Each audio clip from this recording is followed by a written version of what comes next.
What do you mean Ryan will be CEO? I'm the one who saved this hotel. My voice echoed through the newly renovated lobby, bouncing off the modern mountain-inspired decor I'd spent months perfecting. Mom's dismissive wave felt like a slap in the face. Claire, honey, your brother has more natural leadership ability. You're too detail-oriented, she said, as if explaining something to a child. That's when Ryan strolled in, hands in his pockets, wearing that smug smile I'd seen since we were kids. Hey sis, don't take it personally. Someone needs to handle the day-to-day stuff while I focus on the bigger picture.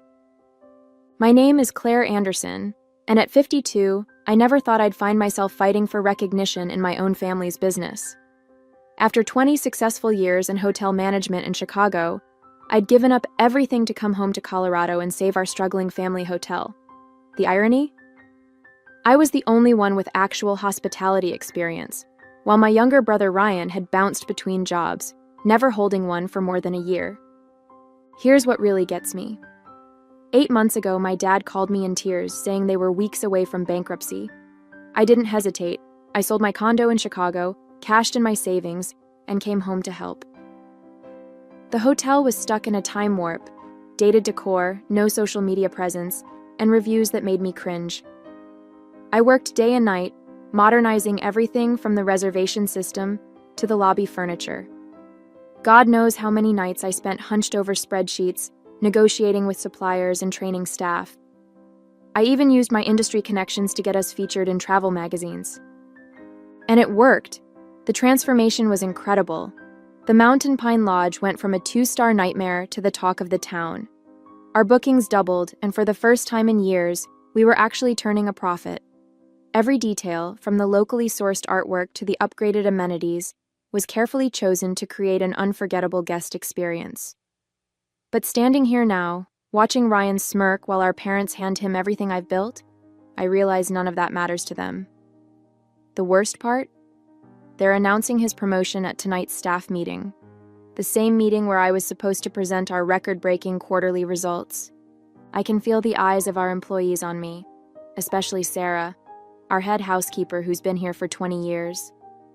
They all know who really turned this place around, but like me, they're forced to stand here and watch this farce play out, pretending this is somehow normal or fair. Let me take you back a bit to understand how we got here. The Mountain Pine Lodge has been in our family since my grandparents built it in 1971. I basically grew up in these halls, learning every aspect of the business from the ground up. While other kids played house, I was helping Mom with check-ins and watching Dad handle maintenance issues. The hotel was my second home, and I loved every minute of it. But Ryan? He was different. 3 years younger than me, he never showed any interest in the family business. While I was studying hospitality management in college, he was bouncing between majors, first architecture, then business, finally dropping out altogether to find himself. Mom and Dad never seemed bothered by this. He's just creative, they'd say. He needs time to figure things out. Meanwhile, I was building my career in Chicago, working my way up from front desk manager to regional director for a major hotel chain. Every success I had was met with lukewarm congratulations from my family. That's nice, dear, but when are you coming home? When are you getting married?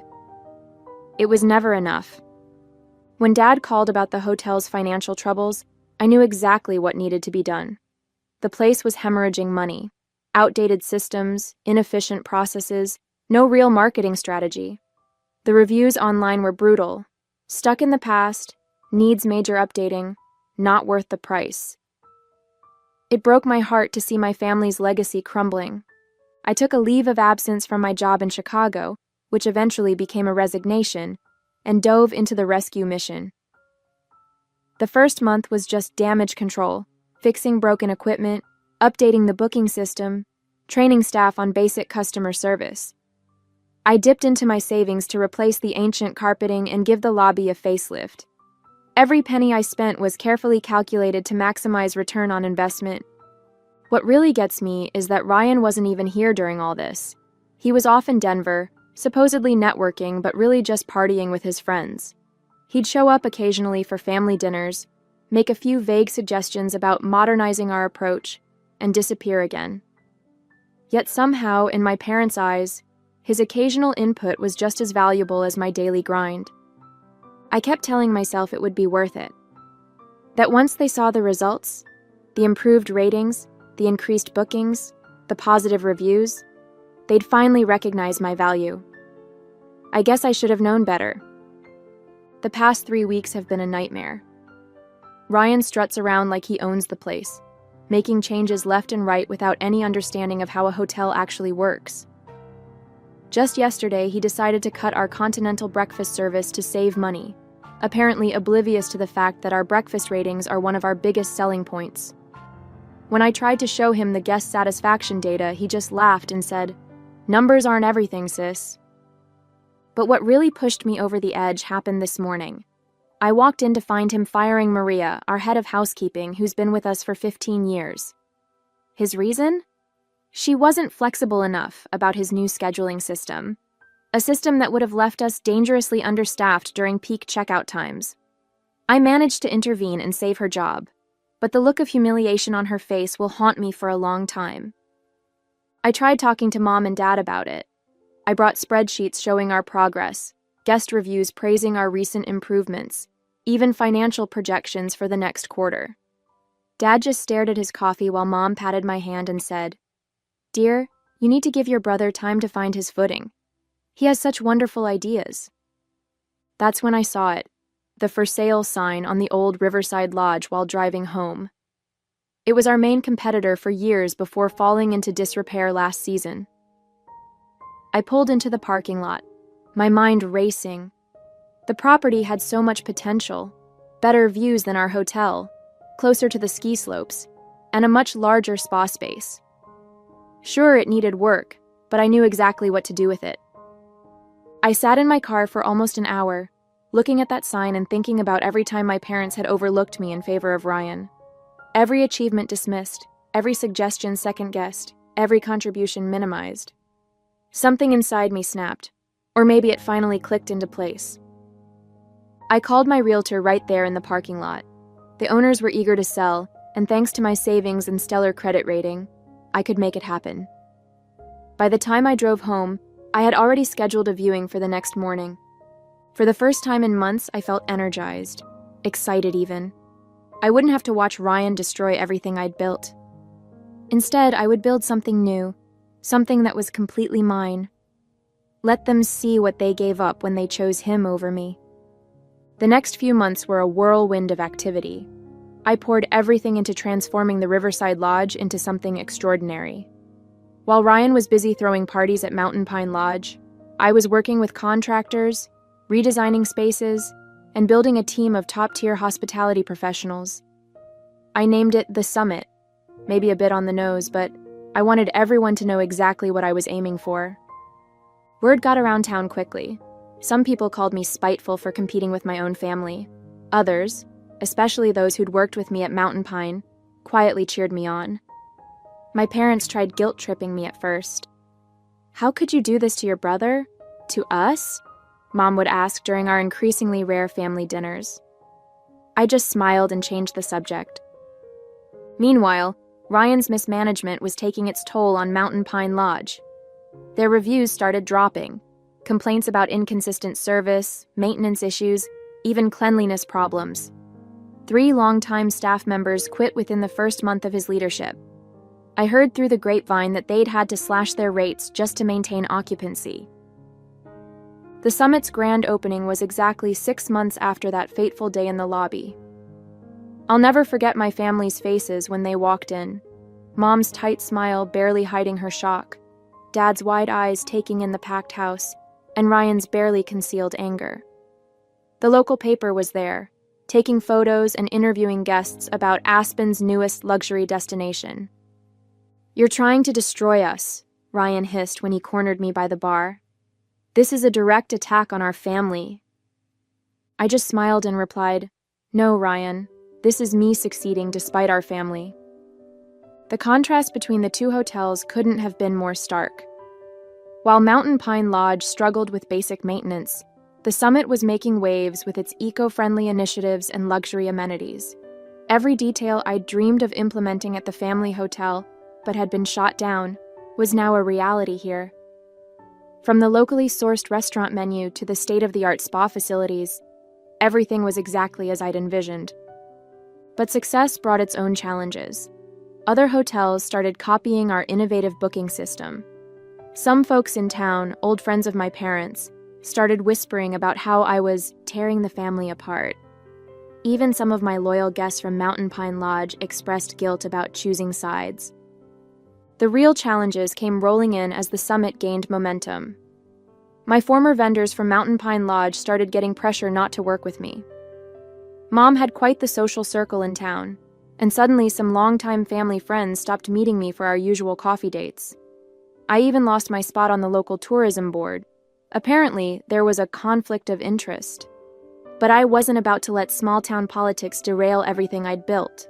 When local vendors hesitated, I found better ones in Denver. When the tourism board dropped me, I focused on building direct relationships with ski tour operators. Every obstacle just pushed me to be more innovative, more determined. Then came the biggest test of all. Mom and Dad showed up at my office one morning, looking worried. The bank was threatening to call Mountain Pine's loans. Ryan's mismanagement had finally caught up with them. They wanted me to come back, not as CEO, of course, but to help Ryan learn the ropes. "We're family," Mom pleaded. "You can't just let the hotel fail." I looked at them both, sitting across from my desk in the office I'd built myself, and felt strangely calm. "I offered to help 8 months ago," I replied.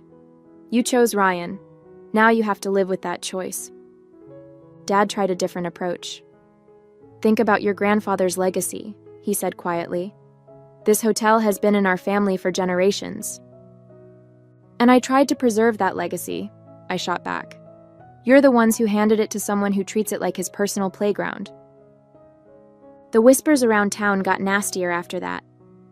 I was the ungrateful daughter, the bitter sister, the woman who'd turn against her own family out of spite. Some days those rumors hurt more than I'd like to admit. But every morning I'd walk into the summit's lobby, see my vision come to life, and know I'd made the right choice. My team became my new family. Many were former Mountain Pine employees who'd jumped ship, tired of Ryan's chaotic management style. They understood what I was building here wasn't about revenge. It was about creating something meaningful, something we could all be proud of.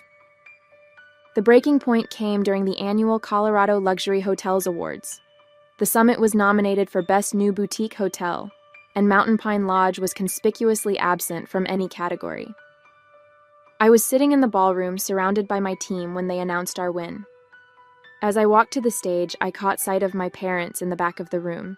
They'd shown up unannounced, probably expecting to support our family hotel as they had for years. The look on their faces said everything. Mom was fighting back tears, and Dad looked like he'd aged 10 years. Ryan wasn't there. He'd stopped attending industry events months ago, claiming they were just popularity contests. But everyone in that room knew what this moment meant. The student had officially surpassed the teacher. The detail-oriented daughter had built something better than the family legacy they'd refused to entrust her with. During my acceptance speech, I thanked my team, our guests, and even mentioned Mountain Pine Lodge, where I first fell in love with hospitality. The crowd's uncomfortable shifting told me they caught my subtle dig. But it was the conversation afterward that really changed everything. A renowned travel magazine editor approached me for an interview. As we talked about the summit's success, my parents hovered nearby, clearly listening. They heard every word as I described my journey, including how being passed over for CEO had motivated me to build something of my own. "Sometimes the best success stories come from being underestimated," I said, loud enough for them to hear. That evening, the magazine editor told me they were naming the summit Best Boutique Hotel in the Rockies in their upcoming issue. The same issue would feature a piece on traditional hotels struggling to adapt, with Mountain Pine Lodge as their prime example. When the article came out, it was like a bomb went off in our small town. Everyone who'd whispered about me being spiteful had to acknowledge the truth. I'd built something extraordinary, while Mountain Pine Lodge was failing not because of me, but because of their own poor decisions. Looking back on everything, it's hard not to feel a mix of emotions. Part of me still hurts from the way my parents treated me, how they brushed aside all I'd done as if it were nothing. But another part of me, maybe the bigger part, feels liberated. I'm living my life on my terms, not waiting for someone else's validation. When I walk into the summit every morning, I'm reminded of what I built with my own 2 hands. The vibrant lobby buzzes with life, guests chatting excitedly about their plans for the day, staff moving efficiently with warm smiles, the faint aroma of freshly brewed coffee mingling with the clean mountain air that drifts in when the doors open. It's everything I ever wanted the Mountain Pine Lodge to be, and seeing it thrive gives me a deep sense of pride. My team at the summit has become my family in ways I never expected. Many of them, like Sarah and Maria, are former employees of my parents' hotel who left because they saw the same lack of leadership I did. They've been instrumental in making the summit a success, and their loyalty humbles me. Sarah often jokes that she finally feels like her experience and ideas are valued, and I know exactly how she feels. Outside of work, I've started reconnecting with old friends. For years, I was so wrapped up in trying to prove myself to my parents that I let important relationships slip away. Now, I'm making time for coffee dates and hikes, rebuilding those connections. Some people from the town who initially criticized my decision to compete with my family have even come around, admitting they admire what I've accomplished. I've also started to find my place within the community again. Hosting events at the summit has helped me reestablish old bonds and even create new ones. Just last month, we held a fundraiser for the local animal shelter in our new event space, and it was a huge success. Seeing people come together for a good cause reminded me why I wanted to work in hospitality in the first place, to create spaces that bring people joy and comfort. But it's not all perfect. There are moments, especially on quiet evenings, when I think about my parents and Ryan. As much as they've hurt me, I wish things could be different. I've caught myself wondering if they've ever truly understood the sacrifices I made to save our family's legacy. Still, I've come to realize that their approval isn't something I need anymore. My success, my happiness, they're mine, and no one can take them away. For so long, I lived in the shadow of their expectations, but now I'm finally standing in my own light. It was about 3 weeks after the Colorado Luxury Hotels Awards when my parents finally reached out again. They asked me to come over for dinner. Just the 3 of us. I hesitated for a moment but decided to go. I wanted to hear what they had to say, even though I wasn't holding my breath for a real apology. When I arrived at the house, the atmosphere was different. My mom greeted me with a nervous smile, and my dad avoided eye contact, fiddling with his watch the way he always did when he was uncomfortable. Over dinner, they started with small talk, how the weather was unusually warm for the season, how they'd heard about the summit's latest 5-star review. I could tell they were building up to something. Finally, my dad cleared his throat and said, "Claire, we wanted to say we're proud of what you've accomplished." My mom quickly added, "We know we haven't always shown it, but we do recognize how much work you've put in. The summit it's remarkable." I wanted to feel happy about their words, but they landed flat. It felt like too little, too late, especially after years of being dismissed. Instead, I just nodded and waited for what I knew was coming next. Sure enough, my mom launched into it. "Ryan's been struggling. The hotel isn't doing well and he's in over his head. We were wondering if you could maybe guide him, help us get things back on track." For a moment, I didn't say anything. I let their words hang in the air while I looked at both of them, really looked at them. My mom with her carefully manicured nails gripping her wine glass a little too tightly, and my dad, who seemed to be studying the tablecloth as if it held the answers to all their problems. "I offered to help a year ago," I finally said, my voice calm but firm. "I gave up my life in Chicago to save Mountain Pine Lodge. You chose to put Ryan in charge, knowing he wasn't ready, knowing I had the experience to make it succeed. You didn't want my leadership then, and now that things have fallen apart, you're asking me to step in? I'm sorry, but I can't do that." My mom opened her mouth to argue, but I held up a hand to stop her. "I'll give you advice if you want it. I can recommend strategies, suppliers, even training programs for the staff. But I'm not coming back to fix what Ryan has broken. That's not my responsibility anymore. They didn't know what to say. My dad finally muttered something about understanding my position, but the disappointment on his face was clear. My mom looked like she wanted to argue more, but for once she didn't push it. Driving home that night, I felt lighter than I had in years. Setting those boundaries wasn't easy, but it was necessary. I wasn't bending over backward to make my parents happy or cleaning up Ryan's messes. I was choosing myself, my happiness, and my future. Over the next few weeks, I noticed a shift in how I carried myself. Saying no to my parents gave me the confidence to enforce boundaries in other areas of my life too. I stopped over-explaining my decisions to people, whether it was about work or personal choices. I became more comfortable letting go of relationships that no longer served me, instead focusing on the ones that brought me joy and support. At the summit, we hit new milestones. Our occupancy rates were the highest in the region, and we started receiving inquiries from other boutique hotel owners asking for consulting advice. My parents' hotel, meanwhile, continued to decline, though I did hear they finally hired a professional hospitality consultant to try to turn things around. Ryan and I barely spoke, and I was okay with that. He didn't apologize or acknowledge what had happened, but I no longer needed him to. His bitterness was his burden to carry, not mine. The summit had become a reflection of everything I'd worked for, my resilience, my vision, my independence. And as it flourished, so did I. Standing in the lobby of the summit one morning, I watched as the sunlight poured through the floor-to-ceiling windows, casting a warm glow over the modern decor I'd designed. A family walked past, laughing as they planned their day, while one of my staff expertly handed a couple their itinerary for a scenic snowshoe hike. It hit me in that moment how far I had come, not just professionally, but personally. For years, I'd measured my worth by my parents' approval, by their ability to see and acknowledge my contributions. But now I realized I didn't need that anymore. What I had built here wasn't just a hotel. It was a testament to my resilience, my creativity, and my ability to thrive despite the challenges thrown my way. The journey had been hard. Letting go of the hope that my family would change was painful, but it also freed me. I no longer felt tied to the weight of their expectations or their dismissal.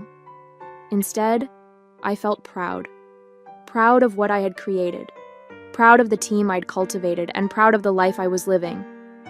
I wasn't just surviving, I was thriving. The Regional Hospitality Awards ceremony was the kind of event I used to dream about attending. The room was buzzing with excitement, filled with industry leaders, journalists, and hotel owners from across the state. As the announcer began to list the nominees for Boutique Hotel of the Year, I caught a glimpse of my mom and dad seated toward the back of the room. Their faces were unreadable, but I could sense the weight of what this moment meant to all of us. When the summit was announced as the winner, the room erupted into applause.